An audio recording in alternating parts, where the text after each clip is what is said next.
Are you a chiropractor with a struggling practice, having a hard time finding and keeping patients? Is your staff falling short of expectations? I'm Dr. Scott Sawyer, and DC Trainings has the answers that you need. So tune in now and find out how. Hello, everybody. Welcome to DC Trainings. It is a thrilling Thursday, and we are going to continue on into Module 5, which this is week 2. I'll show you that in a moment, but I want to say thank you for joining our webinar today. It is it's a beautiful sunny day in Santa Cruz. I'm sure, hopefully it is for all of you as well. It's been kind of cloudy for a few days. So the sun came out, which lifts everybody's spirits up. And of course, that's a great way to launch into our webinar. So thanks for joining. Let's go ahead and jump right in because I've got some really good information that I want to cover for you. So let me actually, hang on. I just got to move a couple things around here. There we go. And that goes there. Oop, there we go. Okay. So let me share my screen for you. Okay. So this is obviously week 2, which is DC ongoing visits.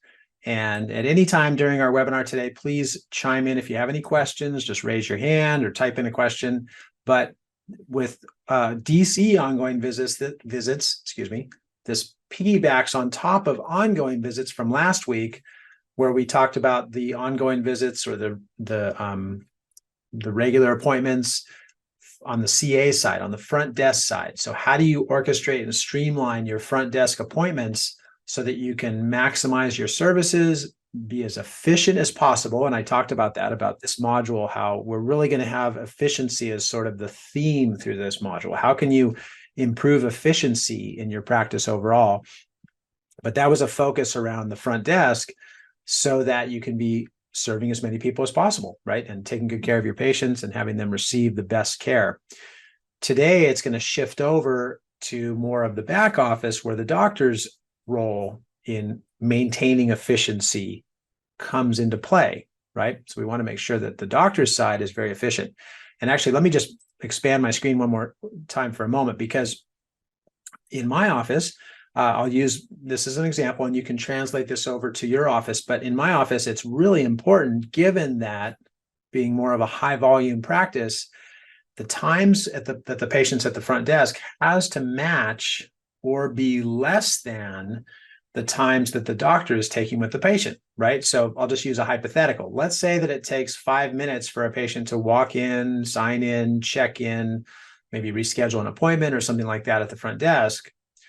And then it takes 5 minutes for the patient to be seen by the doctor, get their adjustment, and the doctor goes through the steps I'm going to show you today. But if that's 5 minutes and the front desk is 5 minutes, then you have an efficient flow. Well, let's say that the front desk takes 5 minutes and then the patient goes back to see the doctor and the doctor takes 10 minutes. Well, it might happen once or twice, but at a certain point, then the doctor's time frame is going to become the bottleneck. And that's what we want to make sure in terms of our efficiency, is that we're flushing out any bottlenecks in terms of the flow. Now, let's accelerate that just to emphasize the point of where this can really snowball on you. Let's say that the doctor is taking 1 minute to do the adjustment. And I say that just to quote somebody, Dr. Clarence Gonstead, who was one of our founding original chiropractors. He had a quote where he said, if you're taking 30 minutes to see a patient, you're wasting 29 minutes of their time. So I'll just use the 1 minute example. If the front desk is taking 1 minute to check in a patient and send them back, and then the doctor spends 10 minutes with the patient, obviously something's got to give, because the patients are being sent back faster than the doctor is able to see them. And it could happen vice versa. So using the tools that I taught you last week in terms of efficiency at the front desk, checking patients in, separating production time from patient time, optimizing your flow, all of that, and translating it into what I'm going to show you today, gives room then to have that efficiency take shape, where you just have this consistent streamline. And in my office, that's really important, because yesterday I had time where I was adjusting patients, and at the front desk, there was a patient it was a new patient who was late, but still came, and there was some front desk stuff that had to happen with this patient. She had some questions and things like that about her insurance. And I was adjusting, and all of a sudden there was no patients for me to adjust because that patient at the front desk had a need for some extra time. My other CA was in seeing another new patient, so there was nobody to send patients back to get adjusted. So all of a sudden I didn't have anybody to take care of. So I'm illustrating that example, which eventually the front desk handled whatever the new patient needed. She actually got set up and out of the way, and then the front desk started sending patients back, and we got back into our normal flow. But I just use that example to illustrate where these bottlenecks can happen, or as I call them, subluxations in your practice. And we want to flush those out to keep that flow going for both the front desk side and the back office side with the doctor. Okay, so that kind of brings us to our topic today, which is to really talk about how can we all be as efficient as possible with our new patients at the front desk. And there we go. So that we don't have these bottlenecks happen. So today we're going to talk about tying this in. Now, one thing I want to also emphasize around today, because I'm going to give you some real big bullet points in terms of what you want to be covering on each visit from the doctor's side with each patient when they come in. So one of those is a lot of patients will come in and they may be focused on pain relief. So if you were to check with your patients and say, okay, or just ask yourself this question: how many patients come in and choose pain relief versus long-term correction? And, obviously chiropractic is great for pain relief. It's fantastic. I feel that it's much better in terms of long-term wellness and problem prevention than it is even over pain relief. So we want to really emphasize our focus, doctors, around educating our patients every time they're with us in terms of the importance of long-term chiropractic care to maintain a healthy spine as opposed to pain relief. And we're going to talk about the ways you can do that in our webinar today. And I also have a really great script that we can cover about improving or increasing conversion rates. So we'll talk about that. Okay, so let's go ahead and jump into this topic. And just to start us off, I'll share this with you because it says throughout lifetime care, the doctor must follow specific steps with each patient on every visit. Now, I want each of you to take this real seriously because this accounts for literally 80% of your practice. I mean, it's a huge percentage of your practice. How well you follow these specific steps has a direct result on how many patients you take care of, how long they stay with you, what kind of results they get. It's really important to follow these steps. So take it seriously. Okay, so here we go. This is a patient coming in, and the first thing they do is they go back and they lay down on the table. Why? We want them to take the gravity off their spine. We want them to relax for a moment.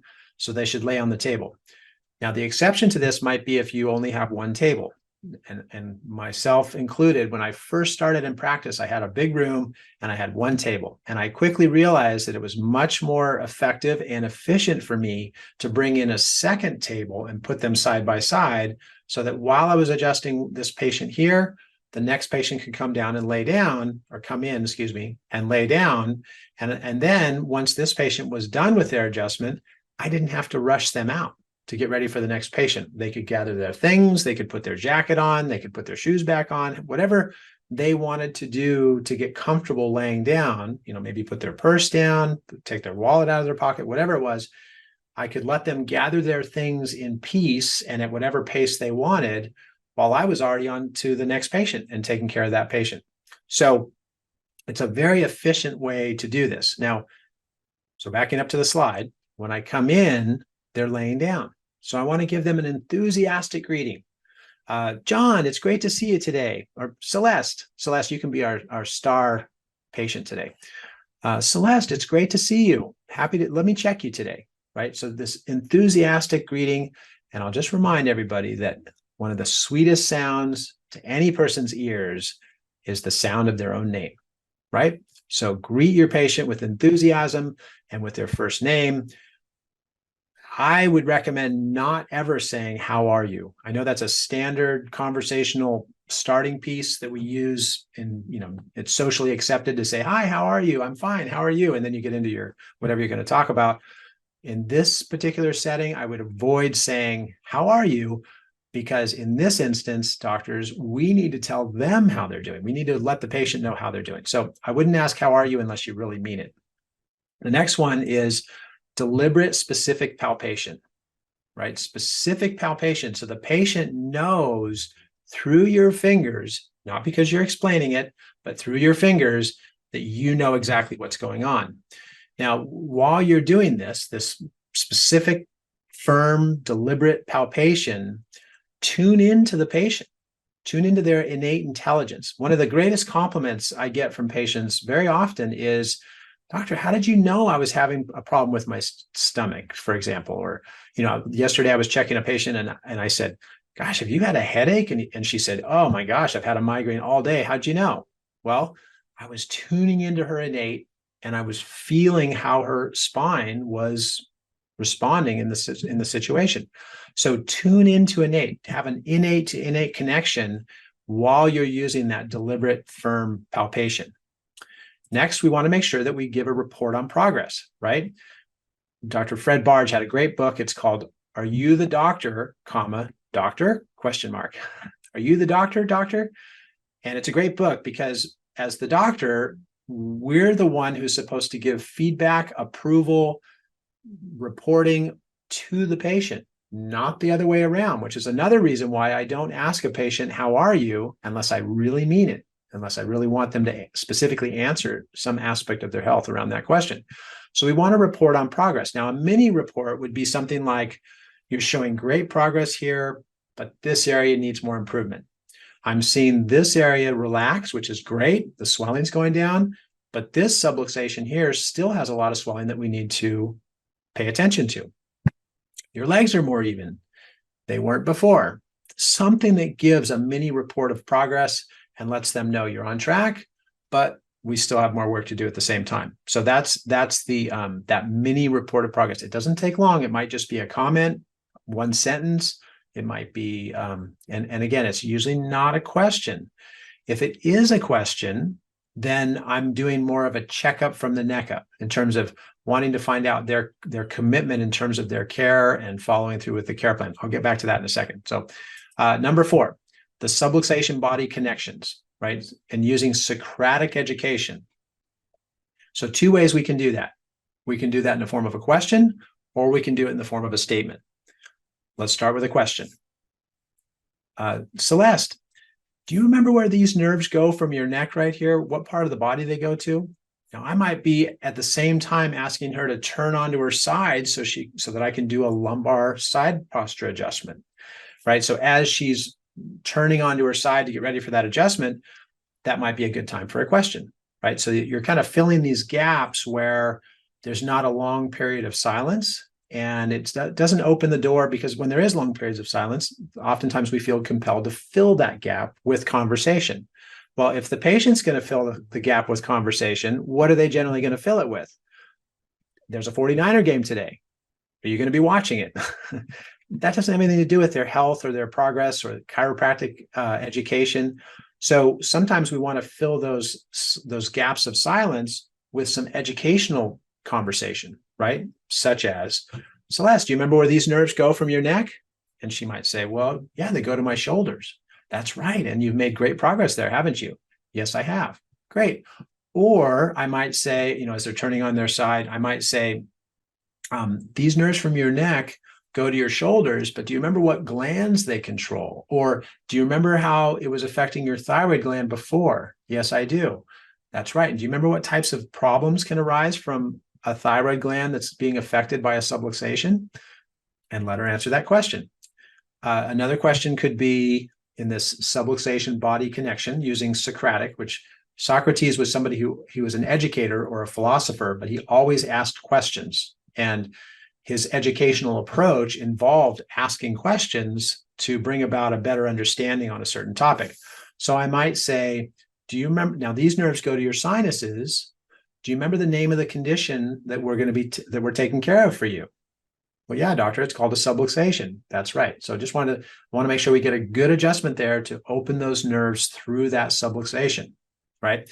So those kinds of questions can really help out. It's called Socratic education, and we're always looking for opportunities to connect the subluxation to the body and vice versa to provide that education. Next up is number 5, compliment and praise. So, of course, everybody likes to have that compliment that lets them know, I'm here, I'm making progress. I had to fight traffic to get here. Do you realize what I'm going through to get to all these appointments? There's that opportunity for us to compliment our patient and praise them for their follow through, their commitment to their care.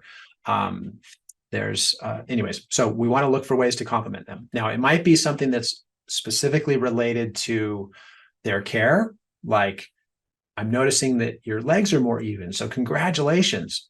It might also be something that relates to their follow through. We're 6 weeks in, and I've noticed you haven't missed a single appointment. Congratulations and thank you. That helps us get better results for you. Or how was your drive in this morning? Oh, it was great, doc. I'm not in pain anymore. It's really great. Fantastic. Well, I want to let you know I appreciate you being here for all your appointments, and I appreciate you making the drive. I know sometimes you hit traffic. We really appreciate you putting in the extra effort. And the good news is it's paying off. We're seeing results happen, and that's what you're here for, right? Yes, it is. See, I did compliment and praise all at one time. So these are just some good examples of ways that we can make sure that we're keeping our patients engaged and on track with their care. So let's jump to the next one. The next one is adding chart notes, right? The chart notes, I'm smiling because I use the Platinum system, and chart notes for me means literally touching 3 buttons. There's a keypad on the screen, and you hit this button, you hit that button, and you hit that button, and it puts in a whole paragraph of chart notes. If you're using paper chart notes, like chart notes in a paper file, that's great. On DC trainings, we have a sample, what's called a travel card, and you can print those directly off of DC trainings, and it has elaborate, detailed, comprehensive chart notes with the swipe of a pen. That's how easy it is. So if you're interested in paper chart notes, certainly let me know, and I can get those for you. They're on the website, so you can get them now if you'd like, but look in module 5, those are there, and there's a sample there too. So if you're not sure how to fill it out, it's right there for you. But chart notes should be fast, efficient. There shouldn't be a lot of sitting around waiting for the doctor to write everything down. It should be very efficient and fast. Now, in the flow of how I do things, you'll see on the as the flow goes, so let's assume the patient's laying face down when I come in. So I'm going to adjust whatever adjustments I can do with them face down. Last night I had a really great patient. She's doing great, where I adjust her thoracic face down, and I also adjust her knee face down. She has a knee subluxation in her fibula. Well, that adjustment I do face down. So I know for her that while she's laying face down, she has a thoracic subluxation and a knee subluxation, and I'm going to do both of those adjustments face down. Then I adjust her lower back. So for that, I have her turn on her side. I adjust her lower back. And then from there, I'm just going to open up the screen here. From after I do that side posture adjustment, then I have her turn on her back. So she's now face up. Now I can do her cervical adjustments. But I'm not going to do those yet, because one of the things that I've found is if I finish all the adjustments and then I have the patient sit up for me to do the chart notes, they're sitting there, they're compressing their spine. Obviously, there's a saying, you might want to write this down. Sitting is to the spine like sugar is to your teeth. Sitting is to the spine like sugar is to your teeth. Now, you can eat a lot of sugar, and if you take really good care of your teeth, you may not get cavities. The chances are much less. But if you eat a lot of sugar and you don't take care of your teeth, then you're almost certainly going to have problems with cavities. Well, sitting isn't good for the spine. We all know that. If you take really good care of your spine, the sitting may not adversely affect you. So you should do extra things to take care of your spine if you're somebody who sits a lot. So, okay, back to my quote, sitting is to the spine like sugar is to the teeth. What I found is that when I have patients sit up after their adjustment, I just gave them a great, super specific, scientific chiropractic adjustment to remove the subluxation, to clear out their the interference to their innate intelligence and allow their body to express itself at its fullest potential. And yet then they're sitting on the table and they're compressing their spine, right? So I've found that in order to have the lasting benefits of that chiropractic adjustment sit with them for as long as possible, I'm going to let them lay on their back. So they're not weight bearing. They're not putting gravity on their spine. They're going to lay there for a moment and relax while I'm doing my charting. And that's how we maintain that good consistency and longer lasting benefits. So back to my screen, I like to do the charting while they're laying on their back. Now, I haven't done their cervical adjustment yet. So they're actually laying on their back, waiting for me to finish the adjustment, just relaxing on their back, no gravity on their spine, just waiting for that final perfect adjustment.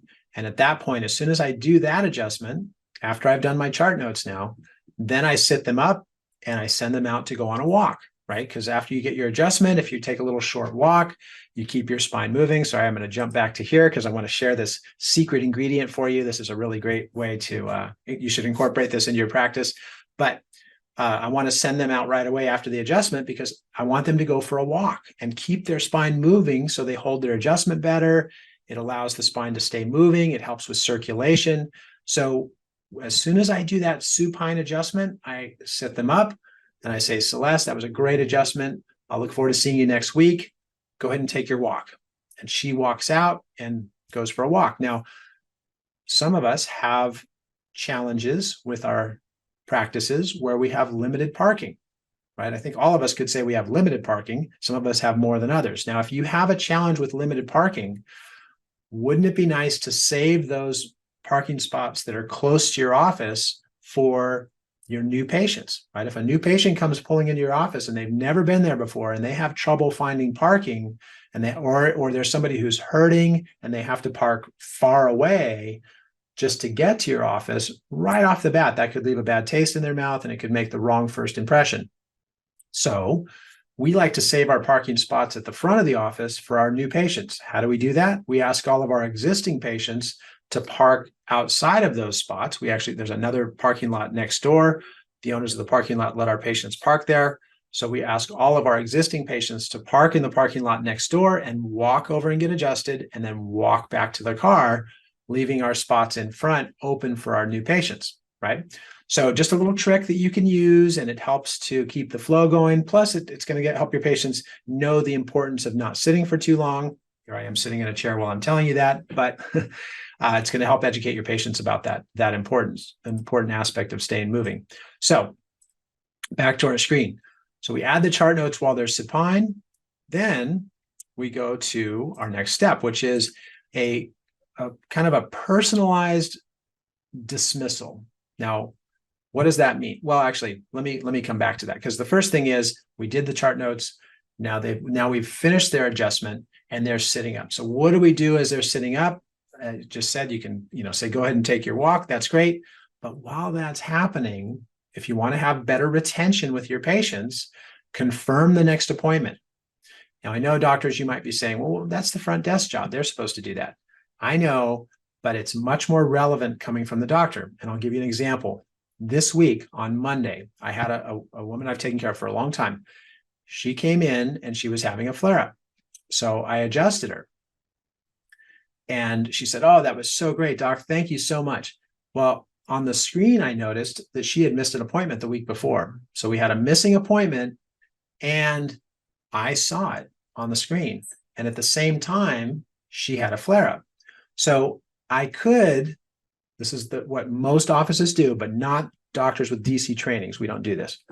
I could just say, well, that's the front desk responsibility. They need to reschedule that missed appointment. But what I did was I said, Mary, I noticed that you had this flare-up and there's a specific spot that I adjusted today, which is going to help, and that's great. But I want to follow up sooner than your next appointment to make sure that you hold your adjustment correctly and make sure that it's resolved. So I'm going to ask the front desk to schedule you for another appointment tomorrow. And that way I can recheck this same adjustment, make sure it's holding, and keep your progress going on track. She said, great. Now, behind the scenes, what am I doing? From the doctor, I'm saying, I want you to make up that missed appointment. Just so happen there's also a subluxation that needs some extra attention, which we're going to provide. So in one piece of the conversation, coming from the person who has the most authority about the condition that they have, which is the doctor, I've now added the missed appointment. And actually in a little sidebar, and this doesn't always happen, but this particular patient, Mary, she doesn't like to make up her missed appointments. I already know this from past experience. So she's always like, I don't have time. I'm feeling fine. Why do I have to make up that appointment? So I already know that about her. It's come up in our staff meetings. But I don't want to make it about that. That's not going to motivate her, and she's going to feel like we're badgering her. But what I can do is make it about her subluxations. So I'm in that conversation, she's now going to make up her missed appointment. Now, is she going to benefit from that? Absolutely. She's going to have an extra adjustment. She was having a flare-up. Let's get that resolved as quickly as we can. But on the, how do I want to say, the business side of running a successful chiropractic office, and in terms of maintaining efficiency in your practice, we're going to be keeping our patients on track with their appointments. Okay. Now, not to get too far off track, because on your screen, I want to confirm the next appointment. Maybe it's confirming making up a missed appointment, whatever it is, or just confirming their next appointment. Mary, I'll look forward to seeing you next week on Monday. Great adjustment today. We'll see you then. And keep in mind, and I'm going to use my mouse to circle the next milestone here. And we only have a month left until your new x-ray. So don't miss any appointments. I'm looking forward to seeing the change on that x-ray. So confirm the next appointment from the doctor and confirm the next milestone. Okay. And I know what you're probably saying. Well, this just sounds like it's going to be too redundant, right? We're going to be saying the same thing over and over and over. But it doesn't actually come across that way, especially if you can change how you say it, right? So, yeah, your next appointment's on Monday. Looking forward to seeing you then. Or, Mary, you had a great adjustment today. I hope that flare-up calms down because we got the nerves open. When am I going to see you next? Well, you'll see me next Monday. Okay, great. I'm looking forward to it, right? And that I'm not including the whole missed appointment, makeup appointment thing. This is just on a standard care plan, right? So you can ask a question to confirm the next appointment. You could let them know you're looking forward to seeing them for the next appointment.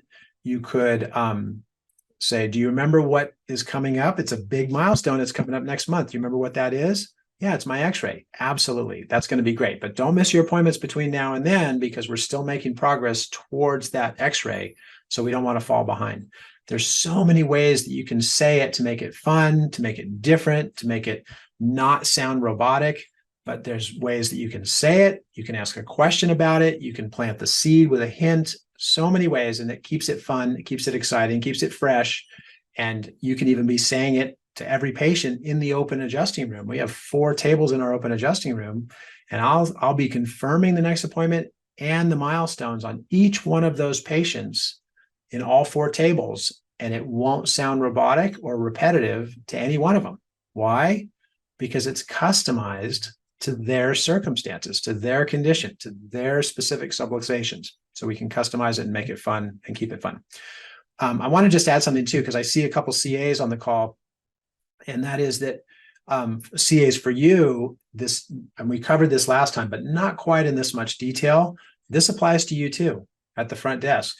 What are you doing? You're collecting payments. You're confirming appointments. You're rescheduling missed appointments. You're taking ouch forms. So you can be confirming appointments, talking about ouch forms, following up from previous ouch forms, talking about the upcoming milestones. You know who the patients are that miss appointments frequently. You know the ones that are on track and never miss appointments. Compliment them. Talk to the patients that are missing. Reschedule those appointments. Make it fun, make it fresh, make it customized, and it'll just flow real smoothly for you, and you'll have a much better efficiency by doing that. All right, let's keep going. Isn't this fun? It's great.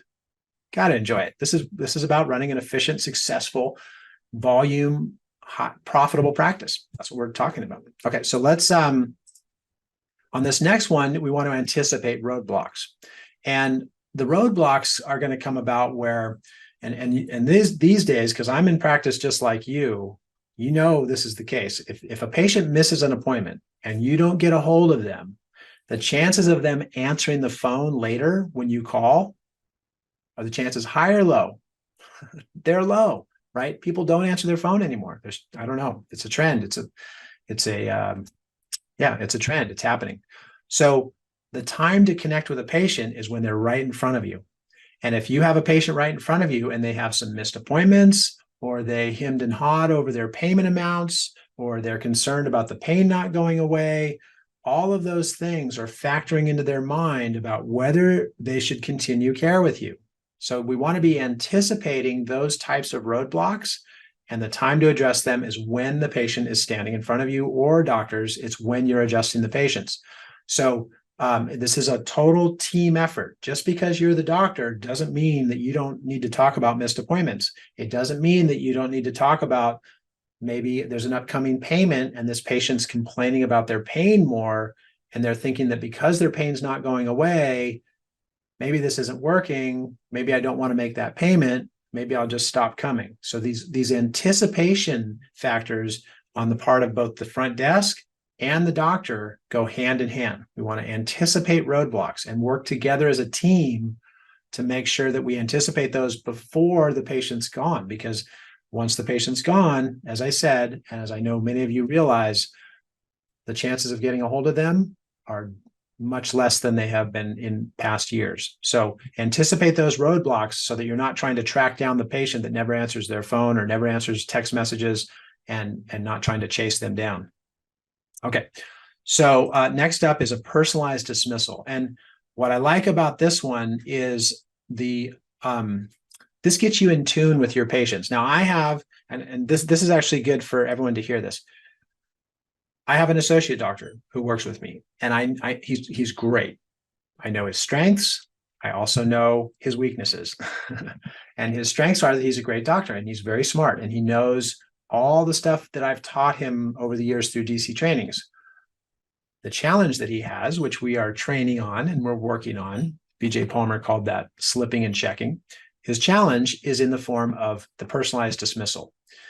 And in a high volume practice or in a low volume practice, it can be challenging to remember specifics about each patient. What is it that they like to do? What is their lifestyle like? Are they sedentary? Are they active? Do they like sports? Do they have kids? Do they have a spouse? What is it that they like to do that a subluxation could affect them in such a way that they don't get to do as much of that as they would like? That's your shoe-in for the personalized dismissal. Okay. Now, I'll just give you some examples. For the patient who is very active, and maybe when they came in, they weren't able to do the things that they love to do. And I'm in Santa Cruz, which is a lot of people around here like to surf. In fact, too many, in my opinion, because they get in my way when I'm surfing. That's a joke. I'm kidding. But a lot of people like to surf in Santa Cruz. So if I have a patient that comes in who is a surfer, I know that down the road, after they've been getting adjusted and they've improved and made lots of progress, I'm going to be complimenting them in the way of saying, I'm so glad you're back in the water. Now, tongue in cheek, do I mean that when I say that? No, because then they're going to get in my way. They might take my wave. No, I'm kidding. But my point being, I'm going to remember that for down the road. So I like to remember for each patient I take care of. And this is, like yesterday, I was right around 150 patients yesterday. It's a big day, a lot of adjustments, a lot of people, a lot of different scenarios. But I like to remember something about that patient, about their lifestyle. Now, the advantage that we all have with DC trainings is that part of the new patient consultation, when you fill out the consultation details form, requires that you get details about how their primary concerns are affecting their lifestyle in the form of whether it's at home, at work, or in their hobbies. So those three areas are specifically addressed in the patient's intake, in their history. That carries forward now because now we have that information and we can follow up on it and remember these are the things that are important to this person, whether it's at home, work, or hobbies, whatever it is. These are the things that are important. And when they came in, those things were suffering. So make some kind of a little tickler, a little note in some way that will remind you. And then going back to our screen, we want to personalize the dismissal in a way that we're acknowledging what's important to that person through their chiropractic care. And this, I know this may seem like a lot, but it really flows nicely, and it won't be hard. If you need to add a little tickler in the file somewhere that you can just glance at it or see a little note, even one word, it could be surfing, it could be golf, it could be grandchildren, whatever it is that triggers that for you in a way that you can say, Mary, have fun with the grandkids this weekend. I know that's important to you, and I'm so glad to help. Or have a great golf game this weekend, John. I'm really excited. Maybe that adjustment will shave some strokes off your game. Or go out and get some waves this weekend. There's waves. Go surfing. Just don't take my wave. Ha ha. All these different ways that we can personalize that and customize it will help to build that rapport, that trust in you as the doctor, and build your retention. You'll build your referrals. You'll build that connection with your patients at the higher level of connection. And it doesn't take more time. I talked about that last week. There's a big difference between quality of time and quantity of time. As far as quantity of time, I'm not going to ask you to do anything that takes more time. I mean, how long does it take you to adjust your wife or your husband or your children, right? It doesn't take long, and your intention's there. This is the most important person to you in the world, and you're giving them a very specific adjustment. Your intention's there. The purity is there. The adjustment's there. What are you talking about? Probably just the adjustment, right? I know when my wife asks me to adjust her, she says, well, she either says, here, I'm here for my weekly adjustment, or she says, hey, she just said this. I hurt my hip in Zumba. Would you check me? Right? So then I go in and I check her and I go through the steps that I'm talking to you about. I'm not talking to her about all the stuff that we have to do in our lives and all of that. I'm focused and I'm specific and I'm deliberate in terms of how I'm taking care of her. Well, that goes true for your patients as well. You want to be specific. You want to be deliberate. You want to be on point and focused, right? So that's why I'm showing you these tips and tools. But going back to where I started that, I'm not going to tell you to do anything that takes more time. I'm going to help you with the areas that increase the quality of the time that you're spending. It's the quality, not the quantity. So let's jump back over and we'll dive into this. So, or we'll wrap this up. I'm sorry. Okay, so a personalized dismissal. Here's some examples. I'm proud of you. I'm seeing positive change. Keep up the great work. You're showing great progress. We're on our way. I want to thank you because your commitment is making a big difference. I appreciate you. Go have some fun today. That was a great adjustment. Let's stay after that one subluxation. That one's not through the woods yet. I want to thank you for that referral. Your family's been coming in, and I really appreciate taking care of all of you. This is a we go, and you're all going to be healthier through the adjustments. So see, these are all examples of that personalized dismissal, and then tying it in with some of the specific effects, that they shared with you when they first came in. You're going to have a win-win in terms of your retention. Now, just to take a step back, because everything that I just shared with you, that doesn't add more time. It's just increasing the quality of time that you have with each patient. So we're not going to add more time. We're just improving the quality, right? Okay, so let's jump over. Actually, I think we have one more slide here I want to just go through, because I want to remind you that we have these materials. These are really important. This is the DC ongoing visits outline. So we have an outline for you to follow. And this was just updated this year. I went through and I kind of fine-tuned it and changed it. So please check those out on the website. We also have the DC ongoing visits script. So we have a script and an outline for you to use as you're training. And one thing that you might do, actually, a number of our doctors do this, is when they're adjusting their team, they'll have that paper right there and they'll say, oh, how does this palpation feel? I mean, your team knows that you're in training. We obviously train together all the time. So it's okay to use the time when you're adjusting them as sort of a training tool. And it might also even be a timing tool, right? If you're finding that your visits are stretching a little long on the doctor's side and the front desk is jumping up and down because patients are waiting too long, get together with your team and go through these specific important high points of the adjustment and then have them time you. And I always like to tell this story, because when I got out of school, this was a long time ago, decades ago, we had a clock sitting there that had minutes on it. It would just show the minutes. Like, right now it's 11:43 and then it jumps to 11:44. Well, as my practice grew and we got busier and busier, I had to change that clock, and I went out and I bought a clock that had a second hand. So now it's just not just the whole minute. I want to know down to the second. Am I taking, a minute and 25 seconds, or am I taking 45 seconds to adjust a patient? How long is it taking me? But that's the level of efficiency that you might need to go to. And if you take more time with a patient, great, power to you, no problem. You may not need that level of efficiency. For me, adjusting 200 patients a day or 150 patients a day, I need to know down to the second how long I'm taking with my patients. So anyway, so that was just another note. So anyways, check those out. Let's move on to wrap this up, because I want to just emphasize this and read this along with me on the screen.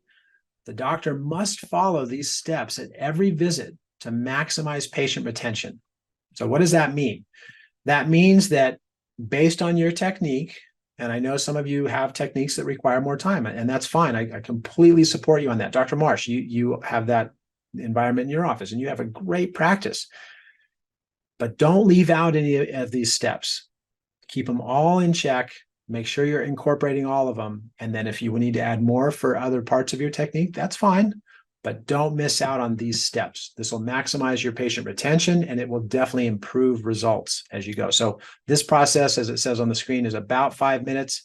Let's jump over to the website. Actually, let me do it this way. And, oh, I have to go to here.